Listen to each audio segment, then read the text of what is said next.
Oli, disculpen por no haber estado presente hoy, por ciertos motivos técnicos, pues no pude. Entonces, bueno, solo quería que me vieran la cara. Saludos, compañeros biomembranosos. Mi seminario está titulado, quito el video, Visualización por microscopía electrónica de señales fluorescentes en compartimientos celulares y organelas por medio de la fotoconversión de DAB. Ok, entonces este paper fue publicado en la revista de Histoquímica y Biología Celular en el año 2008. Sí, este es el título original en inglés. Y bueno, todos estos autores pertenecen a universidades e institutos de medicina, bueno, universidades en general, de Viena, Austria. Ok, bueno, como bien vimos en las clases de microscopía, ¿sí? Las moléculas fluoróforas son de pero mucha utilidad para la investigación en biología celular. Los usos más comunes para los que se emplean son para la inmunolocalización de moléculas, para el estudio de vías de transporte, es decir, el tráfico intracelular, sea por exocitosis, endocitosis, las vesículas y esa cuestión, o para visualizar la dinámica celular en células vivas, que es la mejor forma de hacerlo. Sin embargo, existe cierto problema, que es que la microscopía de fluorescencia, pues, trabaja con luz, y la luz tiene un límite respecto a la resolución con la que se puede alcanzar con ella.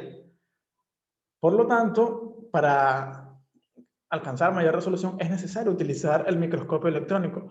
El detalle es que las señales de fluorescencia no son visibles bajo la microscopía electrónica. Por lo tanto, ocurre una pérdida de señal, lo que causa que sea indispensable, si queremos estudiar la ultraestructura de las células utilizando moléculas fluoróforas como guía, es necesario desarrollar métodos que permitan traducir las señales de una microscopía a otra. Ahora, esto originalmente fue hecho en 1982 por un señor llamado Mantaro, no sé, en el área de neurociencia, y se realizaba para mapear neuronas. Originalmente se trabajó con el fluoróforo amarillo de Lucifer y con esta molécula, el DAB. El detalle, ellos pensaban que ocurría fotoconversión, pero que era netamente una interacción especial entre estas dos moléculas. Sin embargo, se demostró que esto no era una interacción especial, sino que se probó con muchos más fluoróforos, moléculas, no proteínas, y se dieron cuenta que era más bien una interacción general. Ok, ¿qué es la fotoconversión del DAB? Bueno, como bien sabemos, el fluoróforo puede estar entre dos estados dependiendo del nivel de energía que tengan, ¿sí? Al incidir sobre él un fotón con cierta energía, ¿sí?, él se excita y, o sea, él absorbe un fotón de una longitud de onda, chas, se excita, y luego al decaer libera un fotón con otra longitud de onda mayor. Ahora, cuando él está en este estado excitado, él de alguna manera genera especies reactivas de oxígeno, es decir, radicales. Pongo aquí entre signos de interrogación porque no logré conseguir información si es de casualidad como que el fotón que él emite o no, lo que genera los radicales. Ahora, estos radicales son los que interactúan con esta molécula que se llama DAB, que es la diaminobencidina, que es esta molécula simétrica y bien linda que tenemos aquí. Ella la fotooxida indirectamente, chas, y forma un precipitado que es súper electrondenso y que puede ser teñido con el osmio, que es un compuesto electrondenso que se emplea para la microscopía electrónica. Es decir, eh, en una tinción con osmio todo se va a ver electrondenso, bueno, ciertas cosas, pero como esto ya de por sí es es bien pesadito, entonces las regiones que tengan DAB son las regiones donde originalmente estaba el fluoróforo. Es decir, este es el mecanismo de traducción de señales entre microscopías. Ahora, como les comenté anteriormente, Se demostró que esto no era una interacción especial entre los diversos moléculas de fluoróforos y el DAB, o sea, la fotoconversión era algo general. Sin embargo, en todos estos ensayos, pareciera que la clásica proteína fluorescente verde fue olvidada. Y bueno, la motivación que los investigadores tuvieron para realizar este artículo, esta investigación como tal, fue que dos autores trabajaban con proyectos sobre las vías biosintética y endocítica y tenían la necesidad de definir la base ultraestructural de las señales obtenidas por microscopía de fluorescencia para obtener localizaciones subcelulares precisas con microscopía electrónica. Es decir, tenían que hacerlo sí o sí porque si no se iban a quedar estancados. Entonces, a ver, una aclaratoria. Este es un artículo de, básicamente, desarrollo de un protocolo, una técnica. No es el típico de, bueno, utilizamos estos conocimientos y descubrimos esta cosa. No, es como que utilizamos aquí conocimientos, bueno, ellos utilizaron conocimientos, ¿sí?, adquirido, para generar una técnica que les permita obtener más conocimiento. Por lo tanto, todas las proteínas y cosas que utilizaron aquí, pues tienen su explicación, su elección, o sea, no fue como tan al azar las cosas. Ok, a ver.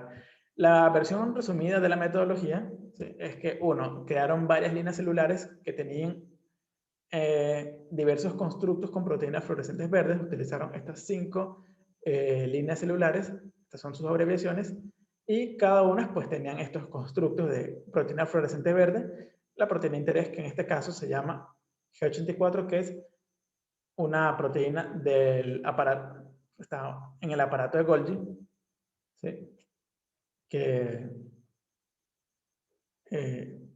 actúa en el proceso de vesiculación porque interacciona con la GTPasa RAP1. Ok,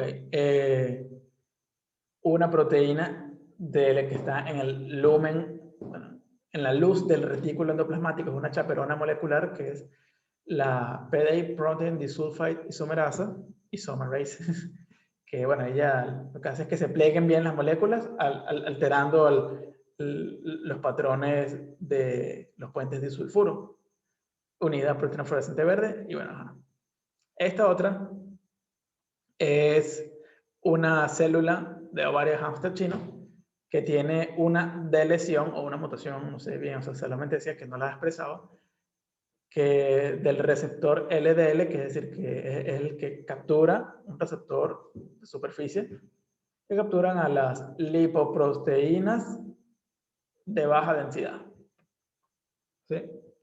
Y bueno, este SRBI es una proteína que captura a lipoproteínas. Es decir, ella interviene en la captura del colesterol, que está por ahí.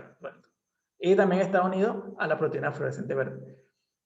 Es decir, esta es una proteína de membrana. Y aquí tenemos otra proteína de membrana que es el transportador de GABA. GABA, el ácido gamma aminobutírico, ¿sí?, unido a la proteína fluorescente amarilla. Y bueno, estos son los medios de cultivo que utilizaron. Además, utilizaron marcaje de ciertas células, de ciertas líneas, con este lípido fluorescente, que es el body pie, que tenemos aquí, este es el fluoróforo. También realizaron fotoconversión con el DAB en varias líneas. Realizaron microscopía electrónica de transmisión, que como dato curioso, es idéntico a como lo vimos en clase, pero utilizan una tinción con osmio de 2 pasos, ¿sí? Y realizaron también tomografía electrónica para estudiar cómo era la interacción entre una parte del retículo endoplasmático con una parte del aparato de Golgi. Ok, entonces resultados. Bueno, en términos generales, la fluorescencia de los 3 fluorócromos, las proteínas y el lípido pudo ser convertida a precipitados de DAB. ¿Cómo se veía esto en el microscopio? Bueno, aquí tenemos el microscopio de fluorescencia confocal, microscopio confocal de fluorescencia, ¿sí?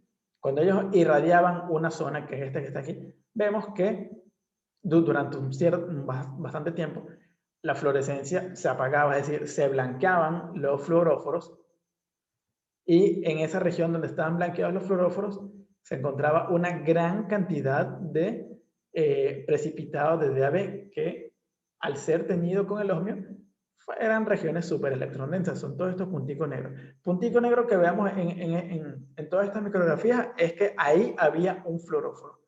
Y bueno, aquí como pueden ver, que son estas regiones de aquí, no hay precipitado como tal. Es decir que si bien se excitaron estos fluoróforos, la excitación no fue tanta como para que ahí se depositara DAB y por lo tanto no hubo tensión con ohmio. Ahora, ellos originalmente para establecer un protocolo, ellos estuvieron variando varios parámetros, como la concentración de la diaminobencidina, ¿sí? la variaron en este intervalo de 0.5 a 2.0 miligramos sobre mililitros, y el tiempo de incubación, es decir, el tiempo en el que las células estuvieron metidas en una solución de DAB, pues varió entre 5 a 1 hora. 5 minutos a 1 hora. Ahora, los resultados satisfactorios los encontraron a una combinación de una concentración de 1 miligramo sobre mililitro de DAB, un tiempo de incubación en el DAB de 30 minutos y un tiempo de irradiación de estos tiempos. El tiempo variaba para cada uno de los fluoróforos porque, bueno, como son distintos, algunos se blanqueaban más fácil que otros, ¿sí? Y bueno, algo peculiar que ellos encontraron es que si se intentaban poner muy ambiciosos, es decir, intentar aumentar más de la cuenta el valor de alguno de estos tres parámetros, es decir, tiempo de irradiación, tiempo de incubación con el DAB o la concentración del DAB, sí, se incrementaba el número de deposiciones del DAB, pero estas resultaban que eran difusas. Por lo tanto, la calidad de las micrografías obtenidas disminuía bastante. Con el fin de ellos ahorrarse un poquito del tiempo, ¿sí? Ellos intentaron ver si secciones semidelgadas, es decir, como de 200 nanómetros, las lonjitas que se ven en el microscopio electrónico, ¿sí? Esas lonjitas que se obtienen con el ultramicrótomo eran de 200 nanómetros, generalmente son de 50. Ellos intentaron usarlas para ver, o sea, como para ahorrarse tiempo y escanear dónde habían señales, o sea, dónde había precipitado con el DAB para ver como tal esas imágenes, o sea, y no andar perdiendo tiempo, ¿sí? Y aquí vemos como tal que donde está negrito es donde había fluorescencia, porque es una región electrondensa donde hay mayor cantidad de tensión, o sea, donde la tensión con osmio es más fuerte, porque había mayor precipitado del DAB. Y bueno, todo esto lo realizaron con varios controles en el que estaban presentes los fluoróforos, pero no se irradiaron con luz, y otros en los que de antemano no habían fluoróforos como tal. Es decir, estaba solo el sistema con las proteínas, pero sin proteínas fluorescentes. Y bueno, aquí observaron, ¿sí?, acerca de qué pasa si se ponen muy ambiciosos con el tiempo de irradiación del fluoróforo. ¿Sí? Esto lo vemos, esto es a 30 minutos, no recuerdo qué célula es, pero vemos que hay bastantes punticos. Está bien bonito. Pero al irradiarlo más de la cuenta, 60 minutos, y aquí vemos que todos dicen como 30 minutos más o menos, se incrementa la cantidad de depósitos de DAB, pero las células se empiezan a reventar. ¿Por qué? Porque, como vimos hace rato, se forman especies reactivas de oxígeno, y esas especies reactivas de oxígeno, pues, son malísimas para las células, dañan todo. Y bueno, a ellos no les convenía que se les murieran las células. Ok. Entonces, la parte 2 de los resultados era ver si lo que ya sabían de las proteínas o de las enzimas obtuvieron los mismos resultados. O sea, lo que ya se sabía a través de ensayos de inmunocitoquímica, lo obtuvieron con sus traducciones entre microscopías. Bueno, bueno, para el constructo de proteína fluorescente verde, con el scavenger receptor de clase B y tipo 1, que es una proteína que interviene, o sea, que contribuye a la captura de las lipoproteínas de baja densidad que están presentes en las soluciones. Estas proteínas son las que contienen, a las que se une el colesterol, ¿sí? como es un receptor, está presente en la membrana, entonces vemos que la fluorescencia pues está sobre la membrana como tal aquí. Sin embargo, no se ve con claridad si es sobre la membrana o quizás sobre el citosol o algo así, no se ve muy bien aquí la fluorescencia. Pero al examinar los depósitos del DAB con microscopía electrónica, observamos que se ve súper oscuro, súper electrón denso, la membrana plasmática. Y observamos además que ciertas partes, mira, del retículo, digo, del aparato de Golgi, mira, una cisterna que no sabemos, no se puede saber cuál de las tres cisternas, si la cis, media o trans, solo se ve que es una, y ciertos endosomas, y aquí nuevamente el aparato de Golgi, teñido parcialmente, y la red trans Golgi que se ve bastante. Recordemos que esto es una lonjita, no es una lámina tridimensional, o sea, este es solamente un plano focal. ¿Sí? Vemos que el retículo endoplasmático está teñido aquí no de manera continua, o sea, como ciertas partes está teñido y ciertas partes no, mientras que aquí en esta otra micrografía sí está teñido continuo. Es súper raro, los investigadores no entienden por qué, no explicaron por qué. Y algo peculiar es que, si bien el retículo endoplasmático liso está teñido, la envoltura nuclear no. Y eso es súper raro porque sabemos que el retículo endoplasmático liso es una prolongación, es una continuación de la envoltura nuclear. Y bueno, vaya Dios a saber por qué. Pero a ver, para localizar a esta proteína que se sabe que es de membrana, ¿funcionó el protocolo de traducción de señales? Sí. Ok, para estas dos proteínas, la Golgina 84 y la chaperona de retículo endoplasmático, en células de fibroblastos y de hepatoma. Bueno, a ver, aquí la Golgina 84, que es esta aquí en la figura A, observamos que la fluorescencia aquí está ubicada preferencialmente en la región perinuclear, o sea, cercana al núcleo. Mientras que en el PDI la fluorescencia está regada en el citoplasma. ¿Por qué? Porque las células, este tipo de células pues tienen un retículo endoplasmático bastante desarrollado. Ahora, al crear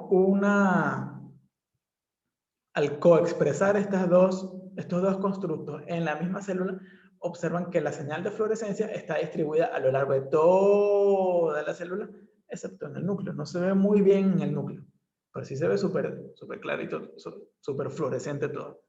Ahora, aquí, la figura 5D, es de cómo se ve la célula con Golgi 84, pero en el microscopio electrónico. Y observan aquí como tal que esto que estamos viendo aquí de fluorescencia, en realidad no es fluorescencia completa a lo largo del aparato de Golgi, sino ciertas regiones, ciertos dominios de regiones de la última cisterna, o sea, de la cara trans del Golgi. O sea, vemos que la precipitación del DAB, o sea, producto de la fotoconversión, no es igual a lo largo de toda la cisterna, sino está aquí en estas flechitas, ¿sí?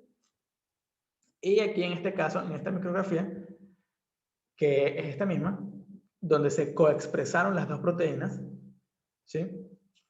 Como vemos aquí, está regada la fluorescencia por todas las células, excepto en el núcleo, pero aquí se percibe con claridad que la señal que proviene del aparato de Golgi es la que viene de la proteína Golgina 84, fin. Pero la que proviene del retículo endoplasmático y la que proviene de envoltura nuclear, por lo tanto, son de la PDI, y tiene sentido porque la PDI es una chaperona del retículo endoplasmático que siempre va a estar en retículo endoplasmático porque tiene la secuencia de evolución, o sea, la secuencia KDEL, que cuando la encuentran en Golgi la mandan de vuelta al retículo endoplasmático por vesículas. Entonces, aquí vemos que está súper oscura la envoltura nuclear. Y esto es contrastante con el caso anterior, que observamos que se teñía el retículo endoplasmático sin teñirse la envoltura nuclear. Mientras que aquí está distinto. ¿Quién sabrá por qué? Quizás esta enzima está también en la luz de la envoltura nuclear, quién sabe. Ok, ahora, para la parte 3 se utilizó el constructo de GFP, proteína fluorescente amarilla. Yo sé que aquí se ve verde, pero ajá, no es culpa mía. Con el transportador de GABA1. El transportador de GABA1 sabemos que es un transportador de neurotransmisores, aminoácidos, creatina y otras cositas más por ahí. Y como es un transportador, bueno, no necesariamente por eso, pero es este transportador está presente en la membrana plasmática. Y de hecho es uno de los que se encargan de recapturar todo lo que podría servirle al ser vivo en sus riñones, y se encargan del filtrado. Entonces, a ver, aquí en la micrografía observamos que la señal de fluorescencia es brutal a lo largo de todas las células, están súper bonitas. Pero no sé si ven que es mucho más fuerte la señal aquí en los pelitos, en los microvilli, que en el interior de las células. Bueno, al observarlo bajo el microscopio electrónico, vemos que la tinción de osmio es súper conspicua a lo largo de la membrana plasmática. ¿Sí? Y lo cual tiene sentido, porque aquí estamos viendo eso. Y este es un control en el cual no hay fluoróforo, y por lo tanto vemos que aquí está el microvilli, pero no tiene tinción con osmio, porque no hay deposiciones del DAB, porque no hay ningún fluoróforo que fotoconvierta al DAB. Y a ver, sé que ustedes se preguntarán, ¿pero por qué antes usaron la proteína fluorescente verde y aquí la amarilla? Bueno, porque como este transportador, por así decirlo, era un super tiro al piso, ya sabían dónde estaba, ¿sí? Y como no se conocía, o sea, no se había ni estudiado la proteína fluorescente verde, entonces como tenían que utilizar una proteína que de verdad supieran dónde estaban con seguridad, para ver si la proteína fluorescente amarilla producía una señal que podía ser utilizada o era solo la de la proteína fluorescente verde. Ok, entonces, en esta parte de aquí. Aquí lo que hicieron para este marcaje fue, incubaron células con este lípido con fluoróforo. Las células estaban en frío a 4 grados y luego las calentaron a 37 grados centígrados y luego vieron cómo iban cambiando la fluorescencia. ¿Sí? Vemos que originalmente aquí no pasa nada. Poco a poco la fluorescencia se empieza a incrementar cerca al núcleo, que corresponde al aparato de Golgi. ¿Sí? Y seguramente se preguntarán, ¿por qué? Bueno, en la discusión les comento por qué. Ahora, esto lo hicieron en fibroblastos humanos. Este mismo experimento con esta misma secuencia de tiempo la realizaron en células GELA, pero para poder verlas con microscopio electrónico. Y observaron que específicamente las señales, producto de la fotoconversión del DAB, y por lo tanto, como se ve oscurito por la tinción con osmio, se ubican preferencialmente en el retículo, en el aparato de Golgi, y con énfasis en la red trans-Golgi. ¿Sí? Y bueno, aquí se ve la micrografía, en la que se ven todas las estructuras tubulares de la red trans-Golgi cerca del núcleo. Ok, ahora, utilizando un montón de micrografías, ¿sí? Ellos realizaron tomografía electrónica para crear un modelo computarizado en 3D acerca de cómo era la interacción del sistema endomembrana de la red trans-Golgi con el del retículo endoplasmático. El rosado aquí el retículo y el verde es el Golgi. Lo hicieron con un montón de imágenes así, para crear estos modelos 3D. Y observaron algo interesante, bueno, ya lo sabían de antemano, que es que estos dos sistemas de membranas están unidos de manera helicoidal. Yo pensaba que estaban así como chocar las manos, o sea, no tenían mucha superficie de contacto, pero no, mira, tienen bastante superficie de contacto, mucha, lo cual tiene sentido, porque fluye material de un compartimento a otro. Bueno, no fluye, es transportado por vesículas. Y bueno, cada una de estas secciones, ¿sí? No lonjitas, secciones, era de 200 nanómetros de espesor. Ok, para la discusión. Bueno, se preguntarán, ¿por qué usaron proteínas fluorescentes? Bueno, porque primero se pensaba que las proteínas fluorescentes no funcionaban para la fotoconversión porque el fluorócromo, ¿sí? La región que produce la fluorescencia, se pensaba que estaba protegida por la capa de proteínas, lo cual tiene sentido. Pero esto se empezó a sospechar que no, porque se había detectado que la GFP produce un radical de oxígeno. Sin embargo, había evidencias bidireccionales, o sea, que decían, no, la GFP sirve, la GFP no sirve. Por un ensayo que se llama CALI, que básicamente lo que hace es que una célula que tiene genes de esto, se expresa, se sobreexpresa la proteína y se activa con láser y empieza a producir un montón de radicales y bueno, esos radicales afectan a las células cercanas. Ese es para estudiar cómo se comportan bajo el estrés oxidativo. Entonces encontraban que no, que la GFP no producía radicales. Otros encontraban que sí producía. Entonces generaba una controversia y los investigadores dijeron, bueno, ¿saben qué? Nosotros vamos a arreglar, vamos a sacar de la duda al mundo acerca de si la GFP produce radicales o no.